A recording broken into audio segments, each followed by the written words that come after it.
بسم الله الرحمن الرحيم. نستفتح الجلسة مثل ما نامه آباؤنا وأجدادنا وأسلافنا الصالحون.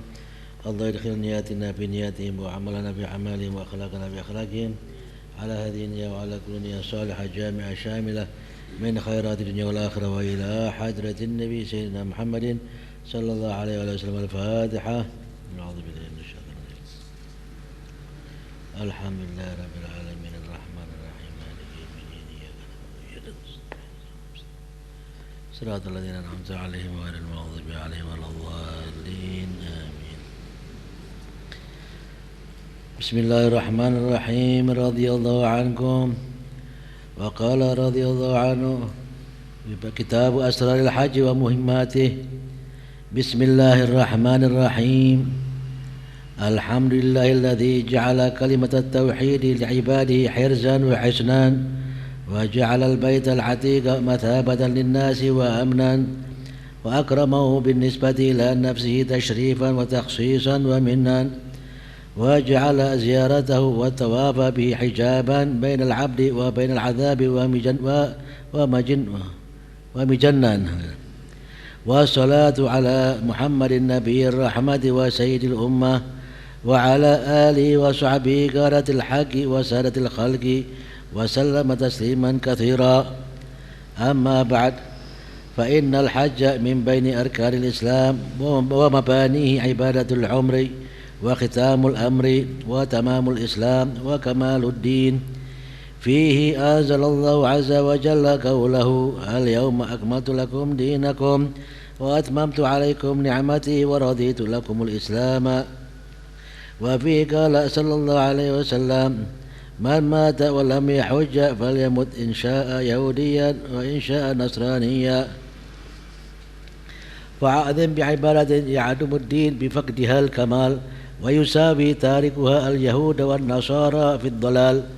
وأجدر بها أن تصرف العناية إلى شرحها وتفصيل أركانها وسننها وآدابها وفضائلها وأسرارها.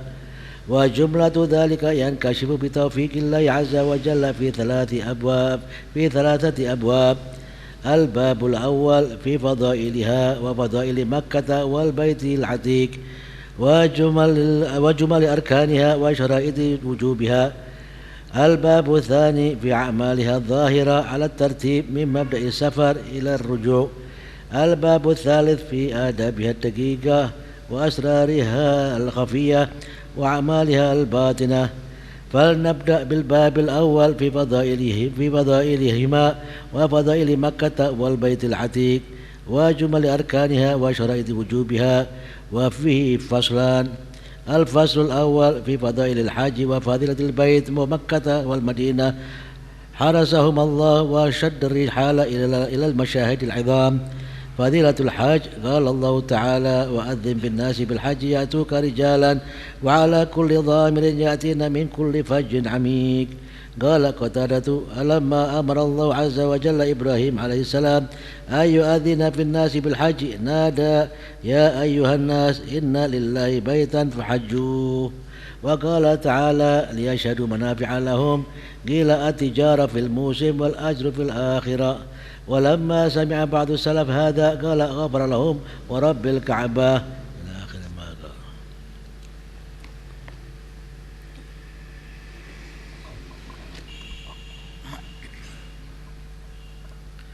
بسم الله الرحمن الرحيم. السلام عليكم ورحمة الله وبركاته. الحمد لله رب العالمين والصلاة والسلام على أشرف الأنبياء والمرسلين سيدنا محمد وعلى آله وصحبه أجمعين. سبحانك لا علم لنا إلا ما علمتنا إنك أنت العليم الحكيم. ربي اشرح لي صدري ويسر لي أمري واحلل عقدة من لساني يفقهوا قولي آمين. Setelah kita berbicara tentang bab puasa dan kita selesaikan tentang asraris shaum atau rahasia-rahasia berpuasa, kita meningkat kepada kitab baru, yaitu kitab Asraril Haji wa Muhimmatihi, tentang rahasia-rahasia haji, rahasia-rahasia haji dan pentingnya haji atau pentingnya kita mempelajari tentang rahasia-rahasia haji itu sendiri. Nanti mungkin dinukil oleh Imam Ghazali penjelasan lebih lanjut bahwa dalam kitab Asrarul Hajj ini adalah Imam Ghazali akan berbicara 3 bab. Ada hal ehwal Imam Ghazali akan berbicara tentang masalah-masalah yang berkaitan dengan fiqhul hajj, fikihnya tentang haji. Kemudian beliau juga akan berbicara tentang adab-adab zahir dan batinnya tentang haji itu sendiri. Dan yang ketiga, beliau juga akan berbicara tentang fadilah Makkah wal Madinah, fadilah haji wal umrah dan lain sebagainya. Itu akan dikupas oleh Imam Ghazali di dalam kitab Ihya Ulumuddin ini. Diawali dari hamdalahnya, segala puji bagi Allah yang menjadikan kalimat tauhid ini sebagai benteng untuk hamba-hambanya, sebagai penjagaan yang kuat untuk hamba-hambanya. Artinya kalau kita meninggal ikhwan dalam keadaan kita mengucapkan 2 kalimat syahadat, artinya kita sekarang ini kita kalau meninggal, maka tentunya kita kalau mati atau kita wafat ini jalan menuju surga Allah Subhanahu wa taala itu terbuka. Tapi kalau kita meninggal dalam keadaan wal'iyadzubillah kafir, maka jalan menuju kepada surga Allah Subhanahu wa taala akan tertutup. Maka benteng yang kuat bagi seorang manusia adalah sebelum dia menuju kepada hadiratnya Allah apa? Islam. Ya, kalimat tauhid la ilaha illallah, kemudian mengatakan dan mentasdikkan risalah Rasulullah Muhammadun Rasulullah, atau membenarkan risalah Rasulullah. Wa ja'alal baital atiqa mathabatan linnasi wa amna, dan Allah jadikan Baitul Atiq. Apa Baitul Atiq? Baitul Atiq adalah Ka'bah al-Musyarrafah atau rumah lama. Al-Atiq artinya adalah rumah yang lama, rumah yang kuno, dijadikan sebagai tempat kembalinya manusia, tempat perginya manusia, tempat keamanan bagi manusia. Karena di sana kalau siapa yang meninggal di Madinah atau meninggal di Mekkah Al-Mukarramah, maka tidak akan dihisab oleh Allah. Tidak akan dihisab sama Allah. Akan dihisab. Bukan tidak di fitnah Dajjal, lain lagi. Yang meninggal di Mekkah atau di Madinah tidak akan terkena fitnah Dajjal. Plus tidak dihisab. Tidak dihisab sama Allah yang meninggal di sana. Ya. Jadi makanya usahakan kalau ada di Mekkah, ada di Madinah. Itu saya punya guru pernah mengatakan, kalau panjenengan ada di Mekkah atau ada di Madinah, jangan dibanyai hal ehwal seperti kita ada di tanah air kita. Tidur makan, tidur makan, tidur makan, tidur makan. Lain. Sana itu tempat al-musyarraf fil ardil muqaddasah, di tempat-tempat yang suci. Itu jangan dibanyai hal ehwal seperti adat kita di negeri kita sendiri. Ya boleh. Kalau kita berbuat baik di sana itu berlipat ganda kebaikannya. Tapi kalau kita berbuat dosa, ya dosanya berlipat ganda siksanya nanti.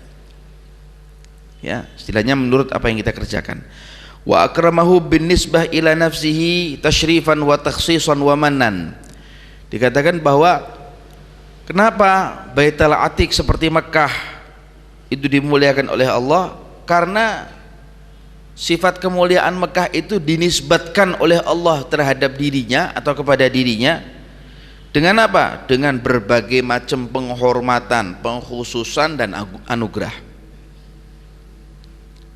Rumahnya Allah, Baitullah, ya, haramahullah, harasahumallah, semua dinisbahkan kepada Allah. Makkatal Musyarrafah itu adalah negeri haramnya Allah, kan gitu. Negeri haramnya Allah. Allah menjadikan Nabi Muhammad di perut ibunya, dilahirkan oleh ibunya di Makkah. Lalu Rasulullah dikembalikan oleh Allah Subhanahu wa taala dengan cara bagaimana? Dimusuh oleh kaumnya di Makkah, oleh Allah taala dijalankan Rasulullah ke Madinah untuk hijrah, wafatnya Rasulullah di Madinah. Sebagaimana kata Nabi bahwa ya Allah, Engkau tempatkan aku di Mekah adalah negeri yang Kau cintai, kemudian Kau masukkan aku di negeri yang paling Kau cintai, dan aku, yaitu apa, negeri Madinah. Jadi dua negeri ini kan haramain namanya, asyarifain. Dua negeri ini ada dua kota, adalah dua negeri atau dua tanah yang diharamkan oleh Allah yang mulia. Diharamkan adanya tumpah darah, diharamkan adanya kebohongan, diharamkan adanya hal ehwal. Maka nggak boleh orang kafir masuk, kotor. Itu kan negeri suci, nggak boleh orang kafir masuk situ. Ya, nah, seperti itu. Wa ja'ala ziyaratahu wa tawafa bihi hijaban bainal abdi wa bainal adzabi wa mijanan. Dikatakan bahwa dan Allah menjadikan untuk berkunjung ke tanah itu, Mekah itu, dan tawaf di Ka'bah, di Baitul Atiq itu sebagai tirai antara dia dengan azabnya Allah Ta'ala, wa mijanan, dan apa, perisai. Ya, insyaallah kalau kita kerjakan sholat tawaf, kerjakan sholat tawaf, artinya dari mulai awal rukun Islam syahadatain sampai haji kita kerjakan, meninggal dalam keadaan Islam dia, nah mungkin diazab sama Allah. Salawat dan salam selalu kita haturkan kepada junjungan kita Nabi Muhammad sallallahu alaihi wasallam, Nabi rahmah, Nabi pembawa rahmat, wa sayyidil ummah, pemimpin ini umat. Begitu pula kepada keluarga dan sahabatnya Rasulullah, gadatil haqqi wa sadatil khalqi, di mana mereka sahabat dan keluarga Rasulullah ini adalah pemimpin kebenaran, ya, dan imam bagi semua makhluk Allah Subhanahu wa taala yang namanya manusia. Wasallama tasliman katsiran, amma ba'du. Haji adalah merupakan salah satu rukun Islam, salah satu rukun Islam, atau termasuk salah satu daripada bangunan Islam yang wajib dikerjakan bagi setiap hamba walaupun satu umur sekali. Ibadatul umri, walaupun satu umur cuman sekali, wajib walaupun satu umur cuman sekali, ya, bagi yang mampu. Wa khitamul amri, puncak dari segala macam ibadah. Kalau sholat bisa kita kerjakan tiap hari, puasa kita kerjakan mau kapanpun boleh, ya, atau tiap tahun paling wajib Ramadan. Kemudian zakat kita kerjakan tiap tahun juga begitu, sama. Sedekah mau tambahan sebagai amalan sunnah kita. Nah, kalau haji sifatnya adalah satu umur sekali, dan itu puncak ibadah, puncak ibadah. Wa tamamul Islam, kesempurnaan Islam seseorang dengan haji, ya. Wa kamaluddin, kesempurnaan agama dengan haji. Maka kan rukun haji ditaruh paling akhir, ditaruh paling akhir, menandakan bahwa tidak semua manusia, tidak semua hamba ya Allah Ta'ala yang muslim bisa melakukan ibadah haji, kecuali yang mampu, kecuali yang mampu zahir wal batinnya. Oleh karenanya Allah Ta'ala menurunkan di dalam ayatnya, al-yawma akmaltu lakum dinakum wa atmamtu alaikum ni'mati wa raditu lakumul islama dina.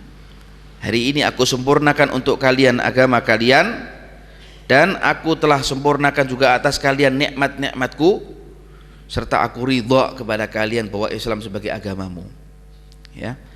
Rasulullah sallallahu alaihi wasallam beliau bersabda, man mata walam yahujja falyamut insya'a yahudiyan wa insya'a nasraniyan.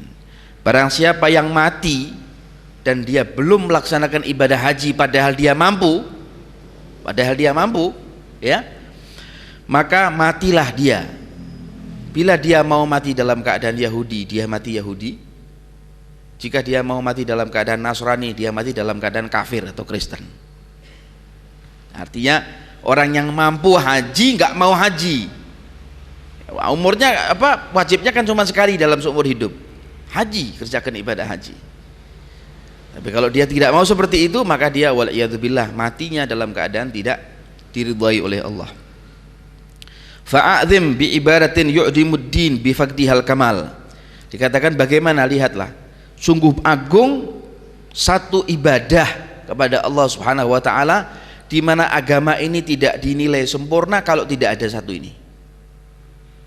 Di mana agama ini tidak dinilai sempurna kalau tidak ada yang satu ini. Apa itu? Haji. Tapi sholat itu penting. Bahkan orang haji tapi tidak pernah sholat, nggak ada manfaatnya hajinya. Ya, itu penting. Haji kedua, haji ketiga, haji keempat, haji selanjutnya itu hukumnya adalah sunnah.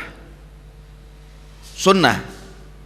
Ya, jadi lebih baik kalau dia haji pertama sudah melakukan ibadah haji, gugur kewajibannya, sudah selesai. Gak wajib dia kedua ketiga. Lebih baik dia memperhatikan kanan kirinya. Lebih afdal lagi tertib di dalam dia memberikan perhatian kepada sanak kerabatnya, saudara perempuannya, saudara lakinya, bibinya, pamannya, keponakannya, misanannya, ya lebih lagi anaknya, istrinya, harus itu sudah wajib. Bahkan sebelum dia haji, kalau dia tidak meninggali itu kepada anak istrinya, hukumnya nggak boleh, berdosa besar dia. Wa yusawi tariku hal yahuda wan nasara fid dhalal, bahkan orang yang meninggalkannya disamakan oleh Rasulullah, oleh agama, oleh syariat dengan orang Yahudi dan orang-orang Nasara atau orang-orang kafir, orang Kristen di dalam kesesatan. Disamakan dengan orang kafir di dalam kesesatan. Maka wa ajdaru biha an tusrafal inayah fi syarhiha wa tafsili arkaniha wa sunaniha wa adabiha wa fadhailiha wa asrariha. Maka dari hal itu kata Imam Ghazali, kiranya pantas dan lebih pantas apabila akan nanti diperhatikan bagaimana syarahnya atau penjelasannya yang lebih rinci tentang ibadah haji ini, baik itu akan dikupas rukun-rukunnya, sunnah-sunnahnya, adab-adabnya, fadilah-fadilahnya, rahasia-rahasianya. Nanti akan dikupas oleh Imam Ghazali. Dan kitab ini akan terungkap insyaallah dengan taufik dari Allah Ta'ala dengan 3 ungkapan, dengan 3 bab. Akan dikupas dalam 3 bab. Bab pertama akan berbicara tentang fadailnya haji, ibadah haji, dan muhimmat ibadah haji, kepentingan ibadah haji. Kemudian fadilah Makkah wal Baitil Atiq, apa keutamaan Mekah dibandingkan dengan yang lain, ada apa keutamaan Madinah dibandingkan yang lain, kan begitu. Dalam jumhur dikatakan bahwa Mekah lebih afdal daripada Madinah, kecuali Imam Malik mengatakan Madinah lebih afdal daripada Makkah. Madinah lebih afdal daripada Makkah menurut Imam Malik. Oleh karenanya fadilah Makkah, Baitul Atiq masuk juga akan dikupas oleh Ghazali yang lain nanti. Kemudian bab yang kedua adalah tentang amal-amal zahir seperti tawaf, sa'i, wukuf, tahallul dan lain sebagainya.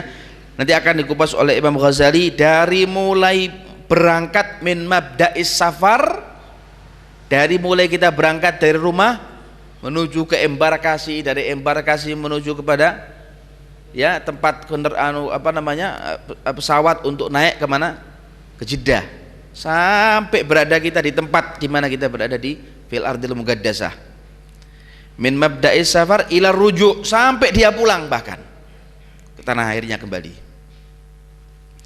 Bab yang ketiga akan dikupas pula oleh Imam Ghazali tentang adab-adab yang rinci, adab-adab secara rinci, rahasia-rahasia yang tersembunyi, dan amal-amal haji secara batin.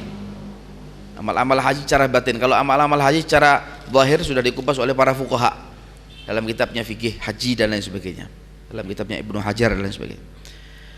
Al-babul awal, bab pertama akan dikupas tentang fadilah Makkah wal Madinah, fadilah Mekah dan Baitul Atiq, Al-Ka'bah Al-Musyarrafah, termasuk akan dikupas juga rukun-rukunnya haji, syarat-syarat wajibnya haji. Itu ada 2 fasal. Fasal pertama berbicara tentang fadilah haji, fadilah Makkah Al-Mukarramah, fadilah Ka'bah Al-Musyarrafah, fadilah Madinah Al-Munawwarah. Dan kita diperintahkan di dalam agama ini tidak berjalan dan tidak menambatkan semua atau menguatkan dan mengencangkan tali pinggang kita terkecuali untuk datang ke sana. Syaddur rihal ilal masajid, ya, ila thalathati masajid, apa, Makkah, Madinah, Al-Aqsa, ketiga, ya, syaddur rihal ila thalath masajid, ya. 3 masjid tadi ini memiliki keutamaan tersendiri, ya, yang satu dengan yang lain tidak usah dipertimbangkan mana yang lebih afdal dan lain sebagainya, tapi 3 masjid ini adalah punya keutamaan sendiri. punya kelebihan sendiri-sendiri. Fadilatul hajj. Allah Ta'ala telah berfirman dalam ayatnya, beliau Allah Subhanahu wa taala mengatakan, wa adzin fin nasi bil haji ya'tuka rijalan wa ala kulli dhamirin ya'tina min kulli fajjin amik. Min kulli fajjin amik. Dikatakan bahwa serukanlah kepada manusia, wahai Ibrahim, serukan kepada manusia bil hajj, supaya mereka mau datang ke tanah suci Mekah melaksanakan ibadah haji. Ya'tuka rijalan, maka niscaya mereka akan datang kepada panggilanmu, wahai Ibrahim, rijalan. Apa rijalan? Berjalan kaki. Ada yang jalan kaki, ada yang dari India, ada yang dari sana, ada yang dulu begitu.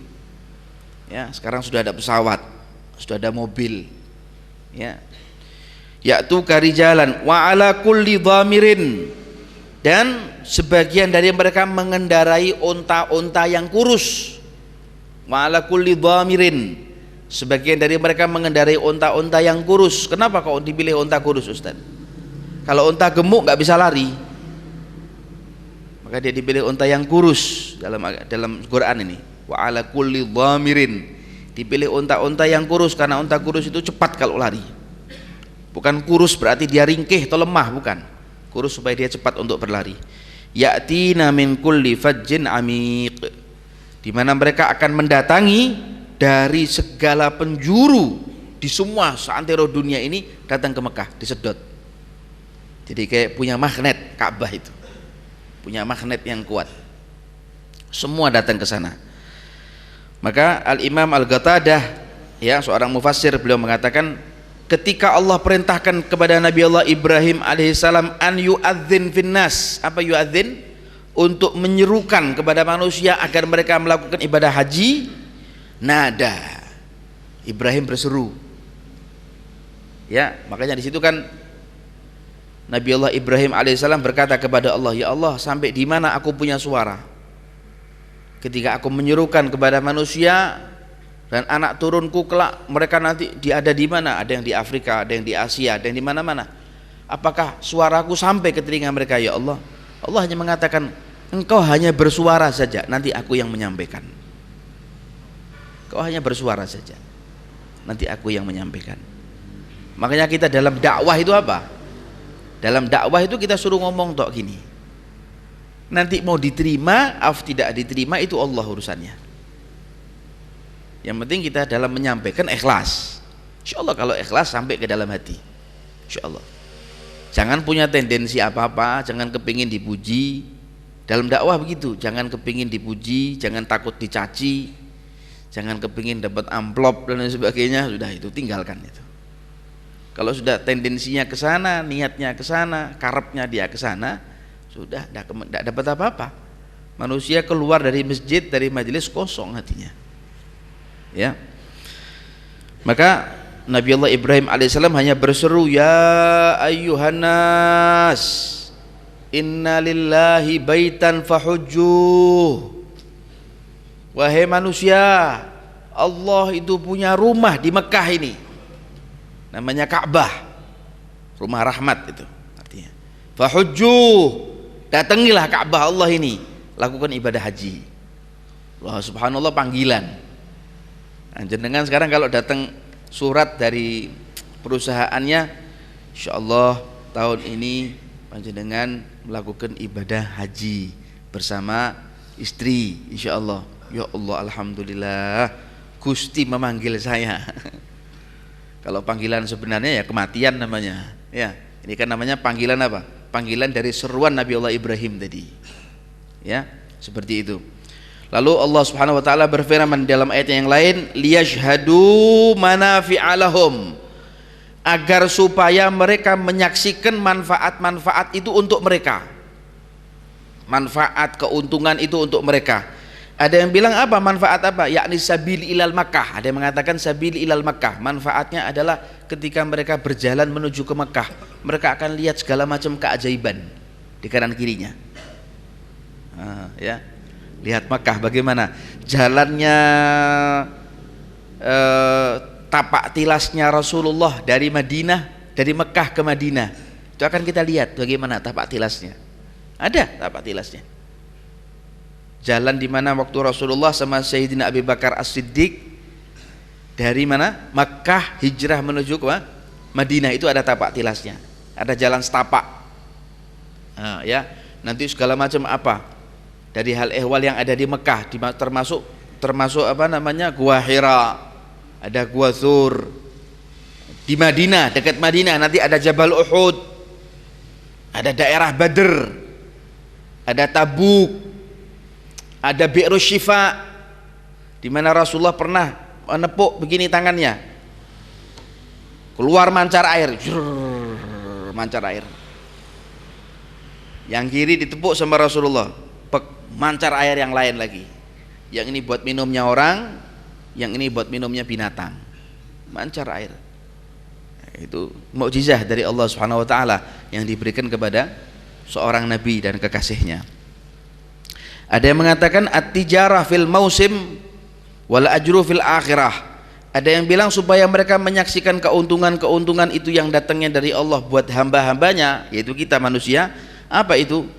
Yaitu keuntungan yang sifatnya adalah hasil perniagaan, hasil perdagangan yang mereka dapatkan saat musim-musim haji. Kalau tidak musim haji kayak kita sekarang ini, di Mekah sana mungkin sepi, nggak seperti waktu musim haji.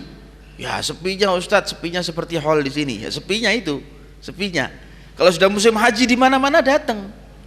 Dari Afrika, dari Turki, dari Persia, dari Indonesia, dari mana-mana, Eropa, datang numplek ada di Mekah semuanya. Subhanallah. Itu kalau untuk ukuran akal mungkin Mekah nggak cukup, tapi subhanallah berkah. Ya, subhanallah musim haji mereka subhanallah hasil perniagaan mereka pun mereka dapatkan, mereka hasilkan. Wal ajru fil akhirah, dan yang kedua adalah pahala kelak di akhirat. Sebagian para salaf ketika mendengar ini ayat, mereka mengatakan ghafaralahum wa rabbil Ka'bah, demi Tuhannya Ka'bah, demi yang menjaga dan memelihara Ka'bah yaitu Allah, semoga mereka mendapatkan ampunan. Semoga mereka mendapatkan ampunan. Artinya orang-orang yang datang ke Mekah bukan atas dasar dagang, datang ke Mekahnya bukan atas dasar niaga, jual beli, dapat manfaat keuntungan duniawi saja, bukan itu. Tapi keuntungannya adalah karena Allah Subhanahu wa taala. Ya, yang mereka cari adalah ridhonya Allah Subhanahu wa taala. Wa qila fi tafsir. Bismillahirrahmanirrahim. Radhiyallahu ankum. Wa qila fi tafsir qoulihi azza wa jalla لقعدن لهم صراطك المستقيم أي طريق مكة يقعد الشيطان عليها ليمنع الناس منها. وقال صلى الله عليه وسلم من حج البيت فلم يرفث فلم يفسق خرج من ذنوبه كيوم ولدته أمه. Ya, dikatakan di dalam tafsir ayat Allah yang berbunyi a'udzubillahi minasyaitonirrajim, bismillahirrahmanirrahim, la aq'udanna lahum siratakal mustaqim. Ini ucapan syaitan, ini iblis, ya. La aq'udannahum siratakal mustaqim, lahum siratakal mustaqim. Saya benar-benar akan menghalangi mereka. La aq'udanna lahum, saya benar-benar akan menghalangi mereka siratakal mustaqim, menuju kepada jalanmu yang lurus ya Allah. Ini ucapan syaitan, iblis. Dia akan duduk, disebutkan innahu tariqu Makkah, dia duduk di jalan menuju ke Mekah, di samping situ, ya. Supaya apa? Yaq'udu syaitan 'alaiha liyamna'an nasa minha. Dia duduk di jalan-jalan menuju ke Mekah itu tadi, saat dimana orang-orang akan melakukan umrah ataupun haji, dia cegah, dia halang-halangi, dia ganggu, dia tipu, dia ini, dia itu, sehingga dia urungkan, tidak jadi haji. Kalau yang lulus masuk Mekah sampai melakukan ibadah haji sempurna di Mekah, menyesal ini setan ini, sakit dia. Nah, nanti disebutkan sama Rasulullah. Kemudian Rasulullah SAW dalam sabdanya beliau juga mengatakan man hajjal baita falam yarfuth walam yafsuk kharaja min dhunubihi kayauma waladathu ummuhu. Disebutkan barang siapa yang haji ke Mekah al-Musyarrafah dan dia tidak berkata keji atau kotor, tidak misuh, ya, habis haji ya terus dia jaga itu, namanya hajjul mabrur. Dia jaga itu, jangan sampai di haji itu dalam kata-kata yang kurang enak dia lontarkan kepada saudaranya. Falam yarfut walam yafsuk, dan tidak melakukan satu tindakan-tindakan yang fasik di sana, ya, maka dia akan keluar dari dosa-dosanya seperti ia baru dilahirkan oleh ibunya ke dunia ini. Tidak ada dosa, illa dain dosanya, kecuali dosa utang aja, ya. Tapi sebagian ulama mengatakan al-kabair was-shaghair hatta tabi'at, dosa besar, dosa kecil, hatta wataknya orang, dosanya dia sama orang itu dihapus sama Allah, hatta dia sama orang dihapus sama Allah, karena di sana dibalas. Di sana dibalas. Kita suka ngijek kakinya orang, di sana dijek kaki kita. Gitu. Ya, dulu katanya ada orang suka mukul kepalanya orang, pek, sedikit-sedikit dipukul kepalanya orang. Orang Turki. Satu saat yang gendong anaknya. Dia gendong anaknya, subhanallah. Waktu dia tawaf gitu, dapat berapa tawaf, suasana atau cuaca yang begitu panas. Itu waktu ya, belum seperti sekarang ini, cuaca begitu panas sekali, di mana orang begitu banyak dan berjubel. Dia gendong bayinya atau dia gendong anaknya usia 5 tahun. Anaknya tanpa dia salah apa-apa, bapaknya pakai ihram begitu, dipukul sama anaknya kepalanya, bapaknya puak begitu. Karena rupanya bapaknya kaget, entah dia marah entah bagaimana, anaknya ditaruhkan di tengah-tengah orang tawaf itu, dibiarkan diinjek-injek sama orang-orang. Ya sudah, tego-tegoan sudah bapaknya ini, ya sudah, tidak ada peri kemanusiaan. Nah, sudah, akhirnya semua orang tawaf ini lihat bayi nangis di sini, bapak orang Turki. Akhirnya diambil sama polisi mana Mekah itu, diambil, diselamatkan bayinya. Ini terinjak-injak orang bisa mati ini bayi. Nah, akhirnya diambil sama pihak keamanan masjid barangkali, ditaruh di samping masjid sambil dia cari bapaknya, siapa yang punya anak ini, siapa yang punya anak ini. Selesai bapaknya melakukan tawaf, dia bilang saya yang punya anak itu. Kenapa anaknya kok ditinggal sendiri? Ya dia mukul kepala saya. Ya saya, katanya tanpa saya sadari sudah hilang saya punya peri kemanusiaan, saya letakkan di situ. Kenapa kok begitu? Apa Anda bukan bapaknya? Jangan-jangan. Enggak, saya bapak kandungnya. Kok sampai tega melakukan sama anaknya sendiri seperti itu? Bukan, saya naik sendiri aja, pitam saya, marah saya. Jangan Pak, ini di Mekah. Mungkin dulu bapak pernah mukul kepalanya anaknya, bapak pernah mukul kepalanya bapaknya sendiri. Iya betul, waktu saya dulu haji di tanah suci Mekah ini, saya mukul kepala bapak saya. Saya sekarang dibalas, anak saya sendiri mukul kepala saya. Ada hal ehwal yang kayak gitu. Ya tidak semuanya sih, tapi ada 1-2 hal yang barangkali mungkin kalau kita kerjakan seperti itu mungkin hasilnya. Jadi hatta tabiat, sampai hatta salahnya orang sama orang di sana terbalaskan. Di antaranya seperti itu. Kemudian wa qala aidan sallallahu alaihi wasallam ma ru'ya syaitanu fi yawmin asghar wa la atharu wa la ahqaru wa la aghyadu minhu ya ma'rafah wa ma dhalika illa lima yara min nuzulir rahmati wa tajawuzillahi subhanahu wa dhunubil azam idh yuqalu inna minadh dhunubi dhunuban la yukaffiruha illa al-wuqufu bi Arafah. Waqad asnadahu Ja'far bin Muhammad ila Rasulillah sallallahu alaihi wasallam. Ya. Dalam hadis disebutkan tidak pernah syaitan itu dilihat lebih kecil badannya, ya, maru iya syaitanu fi yaumin huwa asghara. Tidak pernah dilihat syaitan itu kecil badannya. Biasanya syaitan itu badannya gemuk-gemuk.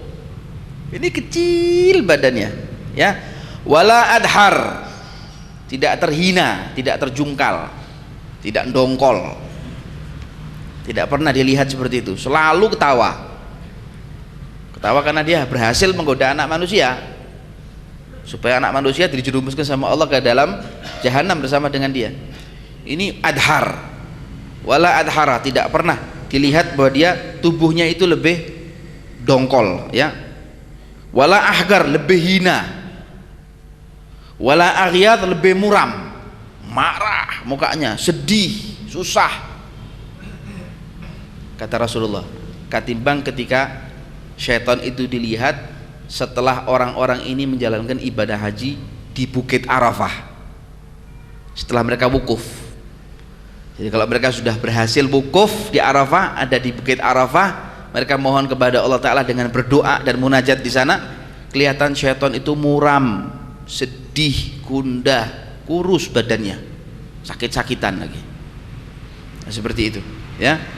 Karena apa? Karena si syaitan ini melihat di situ bahwa Allah Ta'ala menurunkan berbagai macam rahmat, yang dosa diampuni sama Allah, yang dosa diampuni. Bahkan katanya tidak boleh orang menyangka di situ Allah tidak bakal mengampuni dosa seseorang.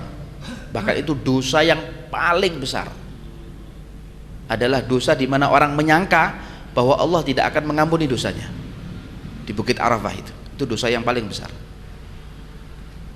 Itu pasti sudah Allah Ta'ala kalau inti datang ke sana, ya, pulang dari sana, insya Allah dosa-dosa kita akan diampuni oleh Allah. Itu pasti sudah, ya. Karena syaitan melihat bahwa Allah Ta'ala menurunkan berbagai macam rahmatnya dan mengampuni berbagai macam dosa-dosa yang besar. Wa tajawuzillah anil dzunubil idham. Allah mengampuni berbagai macam dosa-dosa yang besar. Karena dikatakan ada di dalam dosa-dosa itu inna minadz dzunubi dzunuban, sesungguhnya di dalam dosa-dosa itu ada satu dosa, ya, ada satu dosa atau ada beberapa dosa, la yukaffiruha illal wukuf bi Arafah, tidak mungkin diampuni atau tidak dapat diampuni dosa itu terkecuali wukuf di Arafah. Kalau orang wukuf di Arafah, keluar dari wukuf itu kayoma waladathu ummuhu, seperti orang anak bayi, nggak punya dosa, ya itu. Nah, ini disanadkan oleh Sayyidina Ja'far bin Muhammad kepada Rasulullah SAW. Ini hadis sangat kuat sekali maknanya gitu. وذكر بعض المكاشفين من المقربين أن إبليس لعنة الله عليه ظهر له في صورة شخص بعرفة فإذا هو ناحل الجسم مصفر اللون باكي العين مكسوف الظهر فقال له ما الذي أبكي عينك؟ قال خروج الحاج إليه بلا تجارة. أقول قد قصدوه أخاف ألا يخيبهم فيحزنني ذلك. قال فما الذي أنحل جسمك؟ قال سهيل الخيل في سبيل الله عز وجل ولو كانت في سبيلي كان أحب إلي. قال فما الذي غير لونك؟ قال تعاون الجماعة على الطاعة ولو تعاونوا على المعصية كان أحب إلي. قال فما الذي قصف ظهرك؟ قال قول عبدي أسألك حسن الخاتمة. أقول يا ويلتي متى يعجب هذا بعمله أخاف أن يكون قد فضن. Ya, disebutkan oleh para mukasyifin atau mukasyafin, orang-orang yang mukasyaf. Mukasyaf apa? Mukasyaf ini orang yang disingkapkan hatinya oleh Allah, dibuka hatinya, dibuka oleh Allah sehingga dia bisa melihat sesuatu yang tidak bisa kita lihat. Kita kan tidak bisa lihat sesuatu yang mereka lihat. Rasulullah SAW itu kalau sholat, sebagaimana kita tahu Rasulullah kalau sholat itu kalau ada sahabatnya yang rukuknya nggak sempurna, yang sujudnya nggak sempurna, Rasulullah tahu Anda tadi rukuknya nggak sempurna, sujudnya nggak sempurna. Karena kata Rasulullah, meskipun wajahku itu memandang Ka'bah, tapi mataku melihat kalian yang ada di belakang. Jadi kata Rasul bahwa aku melihat kalian yang ada di belakang seperti aku melihat kalian ada di depan, jelas. Jadi bukan layar, bukan bayangan, jelas. Apa yang kalian kerjakan di belakangku ini jelas sekali, aku tahu. Itu namanya mukasyaf. Mukasyaf itu apa? Dibuka sama Allah Ta'ala. Jadi apa yang tidak kita lihat seperti orang biasa ini tidak bisa kita lihat karena kita banyak dosa, banyak tirai dosa, tidak lihat apa-apa. Nah, tapi orang-orang mukasyaf adalah orang-orang yang disingkapkan oleh Allah Ta'ala hatinya karena mereka dekat kepada Allah. Ya, mereka dekat kepada Allah. Sebagian dari mereka mengatakan anna iblisa dhahara lahu fi surati syakhsin bi Arafah. Iblis, musuh Allah Ta'ala dan Rasulnya dan musuh semua manusia, telah menampakkan wujudnya dalam surah atau bentuk seorang manusia. Di mana? Di Arafah. Pernah itu iblis menampakkan wujudnya dia, sehingga dia menyerupai manusia sehingga dia datang dan kelihatan di depan orang yang mukasyaf ini tadi, kelihatan orang ini fulan. Sampai pernah juga ada salah seorang ulama pernah mengatakan, pernah pada suatu saat iblis itu datang ke satu majelis, di mana majelis itu banyak para wali, banyak ulama, aulia Allah, para wali Allah. Tiba-tiba dia datang dengan menggunakan atribut seorang ulama, dia nyamar seperti penggede ulama, ya. Ketika dia datang, uluk salam, assalamualaikum. Semua ulama saat itu berdiri mengucapkan waalaikumsalam, lalu mereka menjabat tangan dari orang yang datang ini, padahal ini iblis yang datang ini. Lalu ada seorang ulama mengatakan, hati-hati, jangan kalian jabat tangan ini orang. Wah, heran orang-orang di situ, kenapa ini ulama besar, ini yang kita tunggu-tunggu fatwa-fatwanya, jangan, biarkan dia keluar, kami akan mengusirnya. Jadi diselamatkan oleh yang satu wali ini, karena yang datang ini adalah iblis. Jangan sampai mereka para waliullah dan ulama yang ada di situ bersalaman dengan tangannya. Nah, maka dia usir, ya, iblis tadi ini oleh seorang ulama diusir, keluar kau dari majelisku ini, jangan datang lagi ke majelisku ini, wahai musuh Allah Ta'ala, wahai musuh Rasulullah, wahai orang yang dilaknat oleh Allah. Keluar dia. Maka dia mengatakan, demi Allah, aku datang beberapa majelis, dari majelis-majelis yang lain itu aku kelabui mereka ini, aku tipu mereka, sehingga mereka dicabut oleh Allah Ta'ala kewaliannya, ilmunya, asrarnya, rahasianya, dikarenakan mereka mencium tanganku. Tapi di majelis ini dijaga oleh Allah Ta'ala, karena ada orang yang tahu bahwa dia nyamar sebagai seorang ulama. Nah, seperti itu. Lalu si iblis tadi ini ketika dia menyamar di Arafah sebagai seorang manusia, fa idza huwa nahilul jismi. Apa nahilul jismi? Kurus badannya. Badannya kurus sekali. Musfarrul launi bakil aini. Mukanya pucat pasi. Ya, kuning mukanya. Bakil aini, menangis dia. Si iblis ini menangis, ya. Maksufuz zahri, bungkuk badannya, punggungnya. Nah, menandakan bahwa dia sudah tua, menangis terus, hidup sebatang kara, seperti itu. Faqala lahu, maka si orang mukasyaf ini, si orang yang soleh ini bertanya, malladzi abka ainak, wahai musuh Allah, apa yang membuat menangisnya matamu ini, katanya. Malladzi abka ainak, apa yang membuat kau matamu menangis seperti ini? Qala, dijawab oleh si iblis ini, khurujul haji ilaihi bila tijarah. Keluarnya orang-orang menjalankan ibadah haji tidak ada niatan tijarah, tidak ada niatan dagang, tidak ada niatan niaga, niatnya ridhonya Allah. Ini yang membuat aku menjadi menangisnya mataku ini. Kenapa kok mereka nggak mau tijarah di sini? Mumpung di sini orang dari mana-mana datang, kenapa dia nggak bawa dagangan? Ini, ya. Aku lugat kesaduh. Maka si orang yang soleh mengatakan, tidak, sebagian mereka itu datang ke Mekah ini bawa barang dagangan. Bahkan tidak semuanya mereka datang karena Allah, mereka datang karena tijarah, karena dagang, karena dunia. Akhafu alla yukhayyibahum, bahkan saya khawatir, kata si orang soleh ini, jangan-jangan Allah akan mengecewakan mereka nanti. Artinya Allah tidak akan menerima ibadah haji mereka. Saya khawatir begitu, kata si orang soleh ini, ya. Fayahzununi dzalik, maka itu yang membuat aku menjadi sedih. Jangan sampai Allah Subhanahu wa taala itu menolak mereka. Sebagaimana halnya Sufyan Ats-Tsauri ketika dia haji, subhanallah, ketika dia haji, maka di saat dia haji dia bermimpi. Di situ ada satu orang yang alim atau gurunya, entah bagaimana, mengatakan itu kepada Imam Sufyan Ats-Tsauri, mengatakan, wahai Imam Sufyan Ats-Tsauri, muridku, tahun ini Allah menolak semua amal ibadah hajinya orang yang ada di Arafah, ditolak sama Allah, semua ditolak. Oh, bagaimana wahai guru, kasihan mereka, ada yang dari Mesir, ada yang dari Indonesia, ada yang dari sana, ada yang dari sana, ada yang dari sana, kalau ditolak kasihan mereka.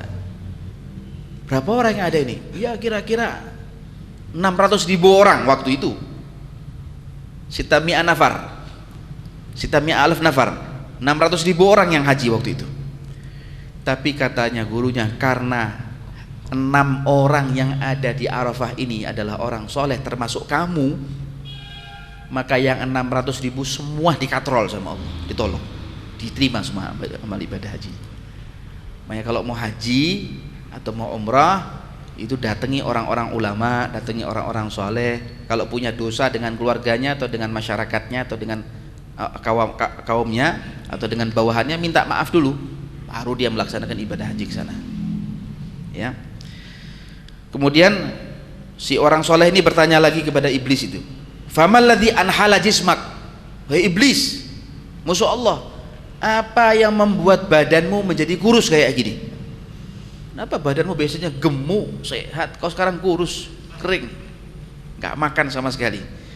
Qala sahilul khail fi sabilillahi azza wajal. Teriakan, suara pekikan, suara ringkian daripada kuda yang berjalan menuju ke Mekah, yang dipakai semua orang-orang ini. Suara itu, kalau andaikan suara ringkian daripada kuda itu berjalan di jalanku, kata iblis ini, aku lebih suka. Tapi karena dia berjalan di jalannya Allah Ta'ala, ini yang membuat aku sedih, sehingga aku kurus badanku ini. Tak pikiri terus, katanya iblis ini. Sampai kepikiran dia. Ya, kemudian ditanya lagi, famal ladzi ghayyara launak, apa yang membuat wajahmu menjadi pucat pasi seperti ini wahai musuh Allah? Qala ta'awunul jamaah ala ta'ah. Mereka saling tolong menolong di dalam ketaatan. Yang satu membawa kitab untuk tawaf, yang lain ikut. Yang satu sakit, yang lain bantu. Ta'awunnya jamaah inilah yang membuat aku menjadi apa? Menjadi pucat buat pasi aku punya wajah ini. Walau ta'awanu alal maksiyah kana ahabba ilayya. Kalau andaikan mereka itu berta'awun, bertolong menolong untuk tujuan kemaksiatan, itu lebih aku sukai, kata iblis. Tapi karena mereka untuk jalan taat kepada Allah, aku menjadi sakit hatiku. Kemudian yang terakhir, orang soleh ini bertanya kepada iblis, famal ladzi ghasafa dhahrak, apa yang membuat badanmu menjadi bungkuk seperti ini wahai musuh Allah? Qala gaulul abdi. Iblis berkata, perkataan seorang hamba, as'aluka husnal khatimah, ya Allah, aku mohon kepadamu ya Allah agar kau matikan aku dalam keadaan apa? Mati yang baik, husnal khatimah. Aqulu ya wailati, dia berkata, aduh sungguh celakanya aku, capek aku berusaha menggoda anak manusia setahun penuh, cuman sama Allah Ta'ala godaanku tadi itu rontok, hancur, cuman gara-gara mereka. Ya Allah, jadikan aku hambamu yang sejati, yang suci, yang soleh, matikan aku dalam keadaan husnul khatimah. Selama setahun gagal semua aku punya usaha, kata syaitan. Maka kemudian dia mengatakan, mata ya'jabu hadza bi'amalihi akhafu annahu qad fatin.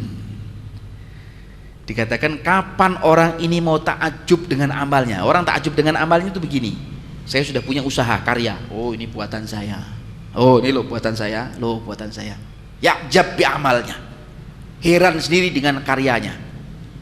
Syaitan mengatakan kalau sudah orang heran sama karyanya sendiri, itu kena bisikan syaitan. Oh bagus, teruskan, bagus itu, buat karya baru, nanti saya akan nyogok kamu terus, biar kau seneng kalau dilihat orang kau punya karya itu berhasil, kau punya jasa di dalam Islam, dalam iman, dalam umat ini, kau ditunjukkan, saya suka itu. Tapi ketika orang ini, ya Allah, itu semua adalah amalku yang sirna, ya Allah, nggak ada artinya, aku minta husnul khatimah, rontok aku punya usaha, kata iblis, hancur aku punya usaha, goda setahun penuh, akhirnya minta mati husnul khatimah. Istilahnya ya, nah, seperti itu. Artinya semoga Allah Subhanahu wa taala insyaallah akan menjaga kita dari bisikan-bisikan syaitan, dari bisikan nafsu, dari bisikan hawa, dari bisikan kejelekan insyaallah. Mudah-mudahan Allah taala selalu menjaga kita, menjaga istri kita, menjaga putra-putri kita insyaallah dalam keadaan diridhai oleh Allah taala fid dini wad dunya wal akhirah. Dan mudah-mudahan Allah taala melimpahkan rezeki kepada kita, rezeki yang berkah insyaallah, rezeki yang melimpah diridhoi oleh Allah Ta'ala, sehingga dengan rezeki itu kita dapat membantu saudara-saudara kita, dapat membantu orang-orang miskin, anak yatim piatu, dan dapat melakukan ibadah haji dan ibadah umrah, berziarah ke makam Nabi Muhammad sallallahu alaihi wa ala alihi wasallam. Dikeluarkan kita dari tempat yang mulia ini, insyaallah semua dosa-dosa kita akan diampuni oleh Allah Ta'ala, baik yang besar maupun yang kecil, insyaallah. Wassallallahu ala sayyidina Muhammad wa ala alihi wa sahbihi wasallam, walhamdulillahi rabbil alamin. Allahumma salli wa sallim ala sayyidina Muhammadin wa ala ali sayyidina Muhammad. Yakadu min شدة الشوق فؤادي يطير إلى الحبيب الذي حبه سكن في الضمير. متى يا غني المولى لنا بالمسير نزور خير الورى المختار طه البشير. نزور قبره وانا تعطر بذاك العبير. ويفتح الله لنا باب العطايا الكبير. نظر في عافية يسهل علينا العسير. نظر بأولادنا كبيرهم والصغير. نشهد جماله ويمسي الطريق قرير. يا سيد الرسل تحت الباب طالب فكير. يبغي كرامات يمحى كل ما في النظير. ويدرك العبد منا كل ما فيه الضمير. ما لطلب غير في لقيا السراج المنير. دائم خياله معي في مقعدي والمسير. يا الله بجاني تكينا حر نار السعير. واغفر لنا كل الزلة وامحما في النظير. والحمد لله رب العالمين. لا إله إلا الله الموجود في كل زمان. لا إله إلا الله الموجود في كل زمان. لا إله إلا الله المعبود في كل مكان.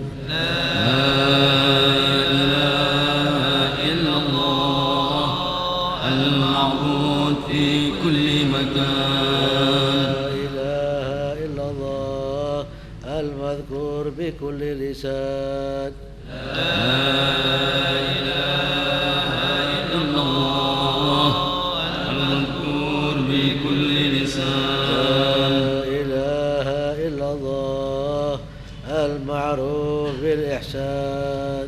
لا إله إلا الله المعروف بالإحسان.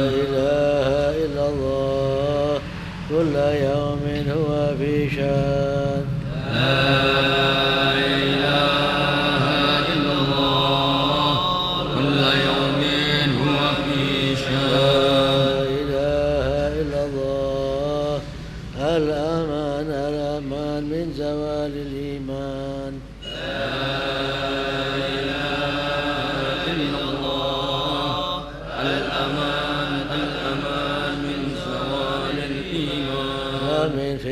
الشيطان ومن فتنة الشيطان يا قديم الإحسان كم لك علينا من إحسان إحسانك القديم يا حنان يا منان يا رحيم يا رحمن يا رحيم يا رحمن يا غفور يا غفار يا غفار اغفر لنا وارحمنا وأنت خير الراحمين وصلى الله على سيدنا محمد وعلى آله وصحبه وسلم الفاتح كتاب تمام كل سر مأمول وإلى حاضرة الرسول سيدنا محمد صلى الله عليه وسلم. الفاتحة. أعوذ بالله من الشيطان الرجيم. بسم الله الرحمن الرحيم. الحمد لله رب العالمين الرحمن الرحيم مالك يوم الدين إياك نعبد وإياك نستعين اهدنا الصراط المستقيم صراط الذين أنعمت عليهم غير المغضوب عليهم ولا الضالين آمين. ربنا انفعنا بما علمتنا رب علمنا الذي ينفعنا رب وكلنا وفقه أهلنا وقرابات لنا في ديننا مع القدر أنثى وذكاء رب وفقنا ووفق لما تقضي قولا فعلا كرما وارزقنا حلالا دائما واخرنا أمنا وأغلما نعوذ خير كل شر ربنا واصلح لنا كل شؤون واقر بالرضا منك العيون واجعلنا ربنا كل ديون قبل أن تأتينا حسن المنون واغفر استرعت أكرم من سكت وصلاة الله تعالى المصطفى من الحق دعانا والوفاء بكتاب فيه الناس شفاء وعلى الآل الكرام الشرفاء وعلى صاحب المصابيح الغرار اللهم اهدنا بهداك واجعلنا ممن سائر في رضاك ولا تولنا وليا سواك ولا تجعلنا ممن خالف امرك وعصاك وحسبنا الله ونعم الوكيل لا حول ولا قوه الا بالله العظيم. صلى الله على سيدنا محمد وعلى آله وصحبه وسلم. الحمد لله.